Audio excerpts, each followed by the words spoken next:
ฝนฟ้าอีสานมื้อนี้7สิงหาคม2569โดยรวมฝนกระจายดีจ้ะพี่น้องจะมีฝนประมาณ70%ของพื้นที่มีฝนตกหนักแห้งเน้นบริเวณ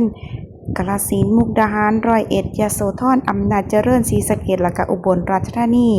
ส่วนฝนตกหนักแห้งอยู่ที่หนองคายบึงกาฬอุดรธานีสกลนครและนครพนมจ้าฝนล่าสุดตรวจพบเป็นฝนธรรมดากำลังอ่อนถึงปานกลางอยู่ที่อำเภอปากคาดเมืองบึงกาฬโสภิไสจังหวัดบึงกาฬสังคมโพตากสีเชียงใหม่ทาบอพ้นพิสัยเฝ้าไร่รัตนป้าปีเมืองหนองคายจังหวัดหนองคายนายุ่งเพ่นเมืองสังคมพิบูลรักหนองหานบ้านดุงสีธาตุทุ่งฝนจังหวัดอุดรธานีบ้านม่วงค่ำตากาศเจริญศิลป์ว่านอนนิวาสอากาศอำนวยสว่างแดนดินทรงดาวจังหวัดสกลนครนาทมบ้านแพงสีสงครามทางอุเทนพ้นสวรรค์หน้าวาดจังหวัดนครพนมมาต่อกันที่ในส่วนของเรดาร์ที่2สำหรับเรดาร์ที่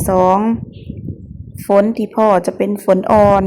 อยู่บริเวณอำเภอกุดบากเมืองสกลนครพ้นนาแก้วกุสุมานผู้พานโคกศรีสุพรรณจังหวัดสกลนครป่าปากเมืองนครพนมว่างอย่างเรนูนครจังหวัดนครพนมน้องกรุงศรีเมืองกาฬสินธุ์จังหวัดกาฬสินธุ์น้ำคุณน่าจะรวยบุญทริกเดชอุดมพิบูลมั่งสาหารสิรินธร